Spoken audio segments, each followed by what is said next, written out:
Shalom, welcome to the Jewish Task Force, J.T.F. I'm Chaim Ben Pesach. On this program, we're going to be discussing how 5 Israelis were murdered by an Iranian missile attack after the so-called ceasefire between Iran and Israel. 5 Israelis were murdered immediately by an Iranian missile attack, and Donald Trump ordered the Israelis not to retaliate, not to strike back, and not to defend themselves. This is the danger that Israel is in now, because Israel depends on the United States. When there was no need to, Israel easily was defeating Iran. There was no need to do it. This is insanity. Israel must have an independent foreign policy and an end to its leadership that always surrenders. We're going to explain more details about this, but first, this program is dedicated to a refuah shlema, complete recovery, for Shlomo ben Sarah, Ruth bat Sarah, Dorit bat Sarah, Reuven ben Shoshana, Uri ben Zuriah, David ben Edna, ben Ashadina ben Violet, and to Ilui Neshamot, elevating of the souls, for Sharon Mitman, Malka bat Meir, Allegra bat Shlomo, Daniel Neinkin, Victor Chazdai, Pesach ben Dov, Lunita Adler, Shifra Hoffman, Reuven Hoffman, Barry Hoffman, Harab Mir Kahana, Harab Benjamin Kahana, Tzipora Fegi Bat Liba, Yosef Ben Meir, Robert Mittman, Dennis Shore, Helen Friedman, Charles Zolat, Yair Levine, and Rachel D. What a disgrace. Israel won the war against Iran and was on the verge of destroying Iran's nuclear bomb-making capacity. Israel could have destroyed, even in Fordo, where it's buried deep underneath. The Israelis just had to send in ground troops, which they easily could do. The Israel that won the Six-Day War could send in ground troops and defeat whatever Iranian security was at those tunnels and force their way into the tunnels and go underground and place explosives underground. That's how you solve the problem. If Israel can't destroy through aerial bombing from the Air Force because it's a half a mile underground in a deep underground location, the nuclear facility in Fordo, if Israel doesn't have the bombs to penetrate a half a mile of mountain, then they just go in through the entrances. Israeli soldiers go on the ground and go in through the entrances and take over and go inside, and then from inside, once they get down into the underground facility, they can blow up and destroy everything. And that's the best way to do it. That's what Israel could have done, and I believe that was Israel's plan. But no, they had to depend on Donald Trump to do it from the air because they wanted the United States to get involved. Insanity. Insanity. And now look at, now Donald Trump thinks he owns Israel. And so he tells Israel, after 5 Israelis are brutally murdered in a missile attack in Beersheba immediately after the ceasefire, the Iranians violate the ceasefire the way they violate everything they've ever done. Iranian Muslims and the Muslim world never keep any of their agreements. Every agreement they make is designed to be violated in order to destroy the enemy and to use it to destroy the enemy. And that's what all of these agreements will be about. And Donald Trump said he's made peace now between Iran and Israel. There's going to be peace now between the Nazi Ayatollahs in Iran, who are sworn to destroy America, Israel, and the whole non-Muslim world. There's going to be peace with them and with Israel. Just insanity. And Donald Trump angrily speaks to Netanyahu on the phone and orders him as if Israel's not a sovereign country, to return the Israeli fighter jets that were on their way to retaliate against Iran after they murdered 5 Israelis. He orders the Israelis to return the jets back and not retaliate and let the Iranians murder the Israelis. And uses a curse word. He says, what the F is Israel doing? The arrogance and the insanity of Israel to give in to this Chilul Hashem. Chilul Hashem means a desecration of God's name. This is a desecration of God's name every time that coward Netanyahu gets down on his hands and knees before Trump or before anyone else. And that is what Netanyahu always does. He had no choice but to open this war against Iran because they were on the verge of building nuclear bombs. So he opened the war against Iran, and Hashem, God, miraculously gave Israel spectacular victory after victory in the war. And Israel was on the verge of winning a final victory. But then, in the end, as always, they had to run to the United States and have the United States get involved, which should never have happened. And look at the price we're paying now for this cowardly leadership we have in Israel. Netanyahu, Ben-Gvir, Smotrich, Deri, all of these leaders of the phony right in Israel who lead Israel down the same path as the left. They're not better than the left. Look at the terrible catastrophe we're facing now. Now Israel is being bossed around like a puppet with no rights and no sovereignty, nothing. And Trump bosses Israel around like he owns Israel now. The arrogance of this orange clown.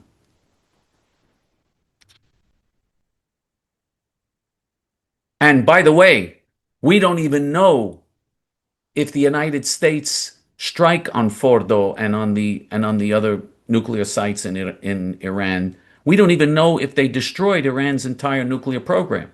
We don't know. Donald Trump says the entire program has been completely eliminated and obliterated. God willing, I hope so. I hope so, for Israel's sake and for the sake of the world. I hope that program was eliminated and obliterated. But we don't know that. Nobody has been there to see whether or not the underground facility and the centrifuges and and the enriched uranium and all the other things that have to be destroyed, nobody is there to see if it's been destroyed. We don't know what happened. Nobody has been there to assess the damage and to assess the results. If Israel had done it herself, she could not do it from the air. Israel did not have the bunker buster bombs that the United States possesses. Israel could not have done that. But Israel could have sent in her ground troops and her elite forces to go in and go through the tunnel that the Iranians have to get there through a tunnel. So you just go where the Iranians are going. You kill the Iranians that are there, and you go in and you take over, and then you destroy it from within. You go inside, plant the explosives from within. That Israel could have done, and that's what Israel should have done. But now we don't even know if all the nuclear program has been destroyed or obliterated the way Trump insists, and the way J.D. Vance and everybody else now are all following what Trump. At first, they weren't saying that because obviously nobody knows until there's been an inspection. And not only that, the question is, did Iran move the centrifuges out of there before the bombing? If that happened, then the Iranians still have centrifuges and still have enriched uranium. They had 900 pounds of enriched uranium. That's enough to make at least 10 atomic bombs. Did they move it out? There were trucks there. There's no question there were trucks there a couple of days before the bombing took place, moving something, and things were being moved out. Did they move it out? I think that there's a reasonable chance that happened. God forbid. I hope not. I hope that everything was there, and I hope everything was destroyed, and I hope Trump is right. I hope the program was obliterated. I hope so. And Netanyahu is saying that we've accomplished our goals. I hope that's true. But I don't trust Trump and I don't trust Netanyahu. I don't know what happened, and I don't know if the centrifuges were there when the bombing took place, and I don't know if they were destroyed, and I don't know if the enriched uranium was there or if the Iranians moved it out before the bombing. I have no idea what took place, and none of us know. None of us know until there's an inspection of everything. We don't know right now what happened. If the Israelis had gone in and had captured the tunnels and moved their troops in and gone all the way down into the underground facility and blown up the underground facility by placing explosives there, then we would have known for sure. Then we would have had a certain victory, would have known for sure, and the world would be rid of this terrible menace. But no, we had to do this because Trump wants to get his glorious, his little glory here. This is not something that I believe should have been done. I hope and pray that the United States strikes did in fact succeed in destroying Iran's nuclear bomb-making program. But again, the situation remains uncertain. And then Trump, all of a sudden, from saying that he's going to obliterate Iran and saying they must have unconditional surrender. Remember, he said unconditional surrender, nothing less. All of a sudden, the same Donald Trump who said unconditional surrender a day later turns around and says ceasefire, which Iran, by the way, never even agreed to. Iran never agreed to the ceasefire. Israel, of course, got down on their hands and knees. Netanyahu, that wimp, of course, he got down on his hands and knees and immediately agreed to whatever Donald Trump demanded, even though Israel wasn't finished with what she wanted to do. There's still missiles and other dangers there, and they're still firing missiles, and they still fired missiles after the so-called ceasefire and murdered 5 Israelis. So Israel wasn't finished. But right away, Trump wants a ceasefire. He doesn't care who's finished, who's not finished. He just wants to show what a victory he was able to achieve. That's all he cares about. And no, he does not give a damn about Israel. He would sacrifice Israel in 2 seconds if it would make him a bigger star on the world stage. That's the only thing he cares about, is his ego and his megalomania. He doesn't care about America either. He would sacrifice America and American interests for his ego and megalomania as well. Certainly Israel he would sacrifice. And so now we face this tremendous danger of new diplomatic pressure and new attempts to get Israel to commit national suicide. Now Israelis feel, oh, we have to do whatever.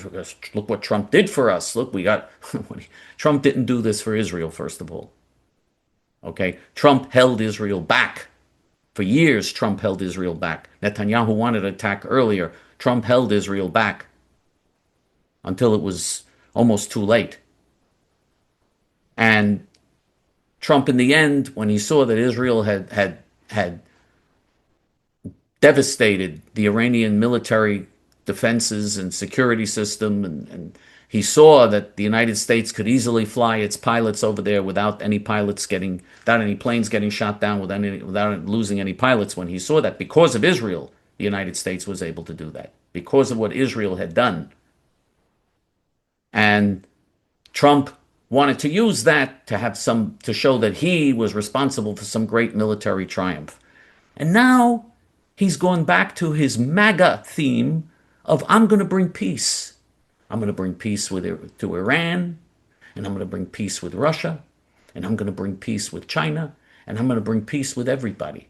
We're going to make peace. Everybody, the most satanic, Nazi, barbaric beasts on the earth, we're going to make peace agreements with them. We're going to convince them to be nice. This is literally what Trump says. Okay, this is why he met with the North Korean dictator who murdered 2 million of his own people, starved and tortured 2 million of his own people, starved and tortured them to death. In North Korea, that lunatic in North Korea. And Trump met with him and said, I like him. Kim Jong-ju, whatever his name is. Trump said, oh, I like him. He's a friend of mine. I like him, and was praising him. That's Donald Trump. Okay? This is not a moral person. This is not someone who knows anything about foreign policy. And his arrogant treatment of Israel in this incident is just absolutely an obscenity. The obscenity is that the Jews gave into this. That's the obscenity. Now, what does Israel do? When they're under attack, and if Trump says no, you're not allowed, what Israel's going to return to the usual Netanyahu policy of always doing whatever America demands of her. What if Trump says, you know what? In exchange for normalization, I want normalization, the Abraham Accords, which is such crap, Abraham Accords. The Muslim countries that Israel signed those agreements with detest the Jews and detest America. They detest all non-Muslim infidels, but especially the Jews. Those so-called accords, are a complete farce. But anyway, Trump wants to expand it and have other countries like Saudi Arabia. He wants normalization with Saudi Arabia. And Saudi Arabia says, okay, but there are 2 conditions. Number one, we want to become a nuclear power. We want you to help us with our nuclear program, which could lead to nuclear weaponization. That's what the Saudis are looking for in the agreement. They want to go nuclear, which of course is no less a catastrophe than Iran going nuclear. The Saudis are also a terrorist regime. They're Wahhabi Muslims. Very dangerous. Making them a nuclear power would be insanity, suicidal insanity. And if they become a nuclear power, every other Muslim country in the Middle East is going to want to go nuclear in response. Turkey, Egypt, it'll lead to a nuclear arms race. And that's the first condition they want for normalization. And the second condition is they want Israel to create a so-called Palestinian state. Now, of course, there is no Palestine. There are no Palestinians. That's a lie and a hoax, if there ever was one. The complete hoax. But they want to create a Palestinian state in Judea, Samaria, Gaza, and Jerusalem, hasva khalila, God forbid, which would be national suicide for Israel.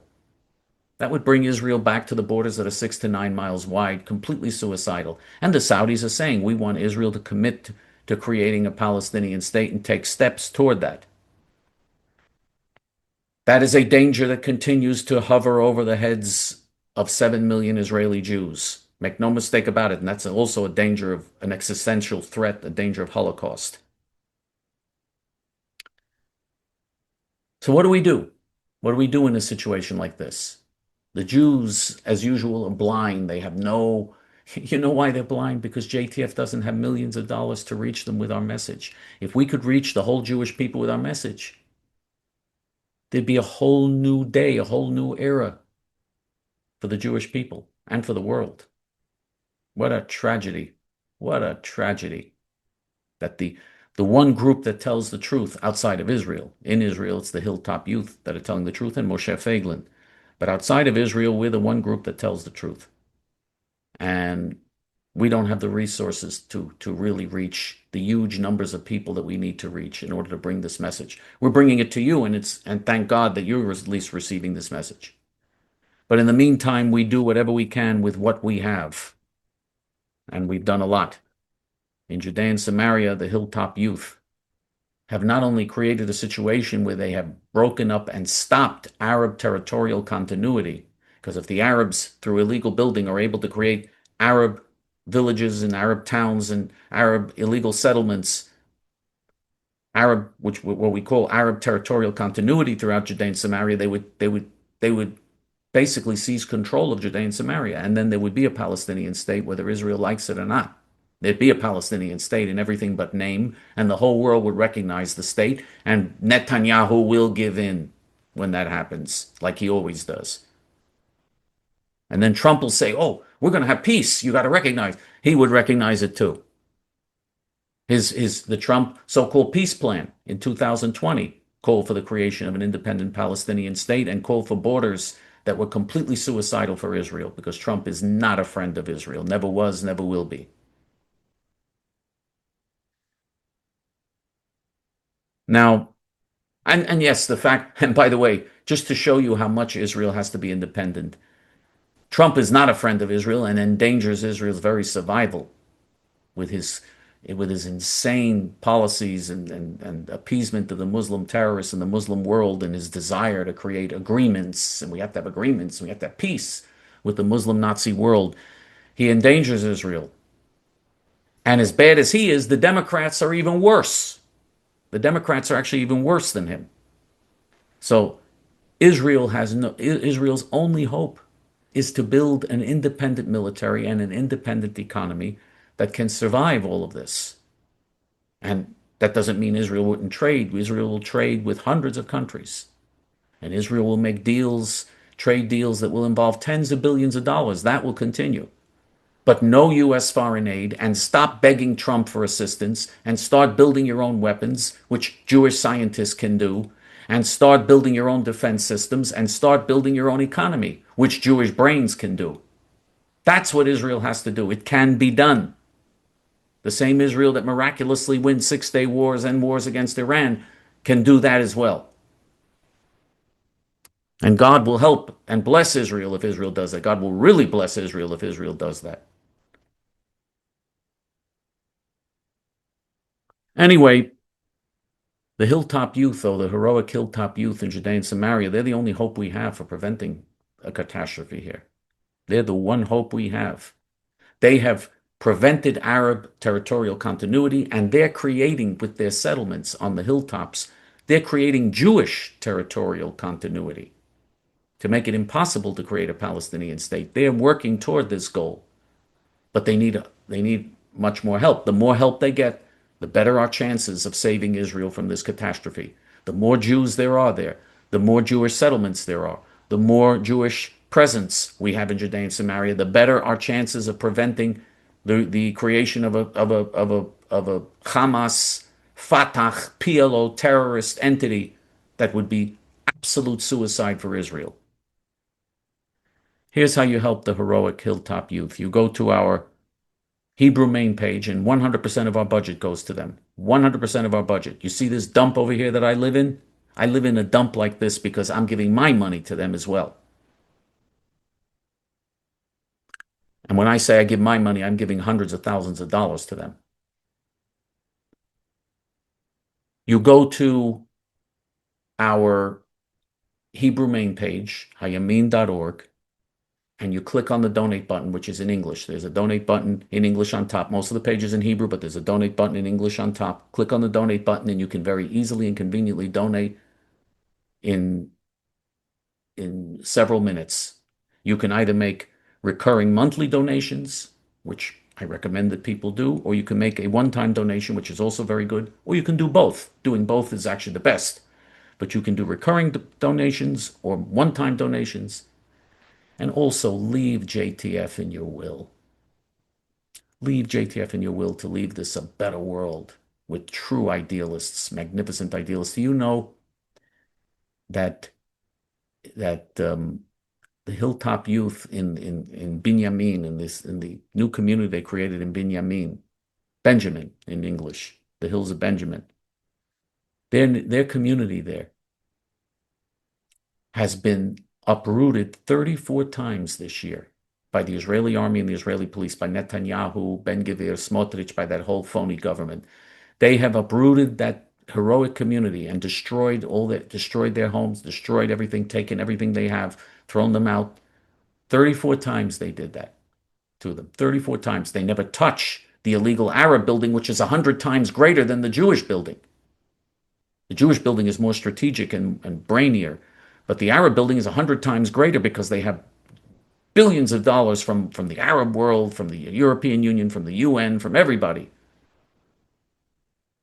The Hilltop Youth, on the other hand, are relying upon their supporters, their meager, it's not that meager, but their supporters in Israel, who are basically working class Israelis and good patriotic Israelis, and us and J.T.F. That's who the Hilltop Youth rely on to fight against the billions of dollars from the rest of the world that's supporting the Arabs that are against them there.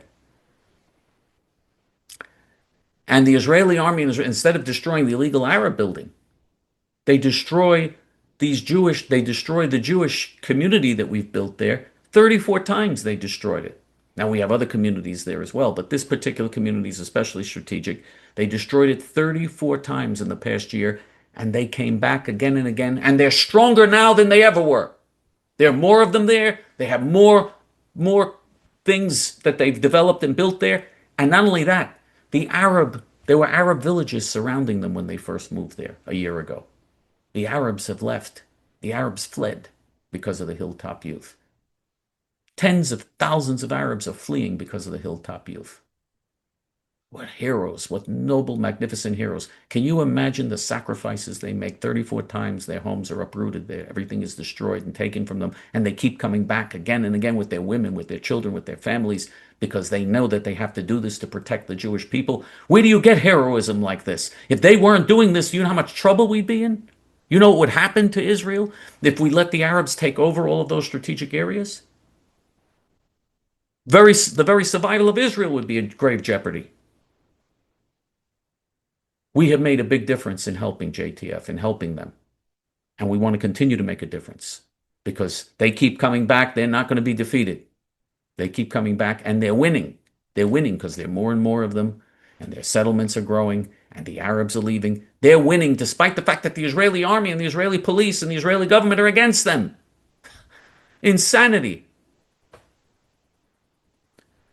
Leave donations on our website, one-time donations, recurring monthly donations, and yes, leave money in your will to J.T.F. I can't think of anything more worthwhile. And if you don't want to do it online, you can send checks and money orders made out to J.T.F. through the regular mail, and you just make the check and money order out to J.T.F. and you send it to J.T.F. P.O. Box 650327, Fresh Meadows, New York 11365. We're going to continue fighting this battle. And you've heard a lot of things here that sound terrible. God is on our side. Look at how little Israel, despite having traitor leaders and such disastrous leaders, and the whole world is against Israel, and the odds are impossible, always impossible. And yet Israel has returned to their land after 2,000 years. There were 500,000 Jews when they first created the state, or actually 600,000 Jews. Now there are over 7 million. So no matter what, God is backing the Jews, and God is on our side. So don't despair. The good guys are going to win in the end. And help is always on the way from God in the end, because God sees these noble heroes as the Hilltop Youth. Because of Jews like the Hilltop Youth, God helps us. It's because of them that we have the schut, that we have the merit to receive Hashem's help, to receive this help from heaven that enables us to not only carry on and survive, but to win. Let's become, every one of you should want to become, every one of us should want to be part of God's plan to redeem the world and to bring justice, righteousness, and truth to the world. Every one of us should be part of it. On this program, we give you a chance to do it by helping the heroic Hilltop Youth and by standing against those who push Israel in the wrong direction. And remember, this is for Jews and righteous Gentiles, because the future of the whole world is dependent upon what happens with Israel. That's the one true theme of the Bible, of all the prophets and the Bible. Most of the focus is on this little country, Israel, because this is the vehicle that God has chosen to make his presence in the world felt. And either we're going to be on God's side here and on the side of his people and this noble struggle for survival and for victory against evil, or we're going to be apathetic and indifferent and just turn away from what is our opportunity in this lifetime to do what we were put in this world to do. For J.T.F. until next week, this is Chaim Ben Pesach. Shalom.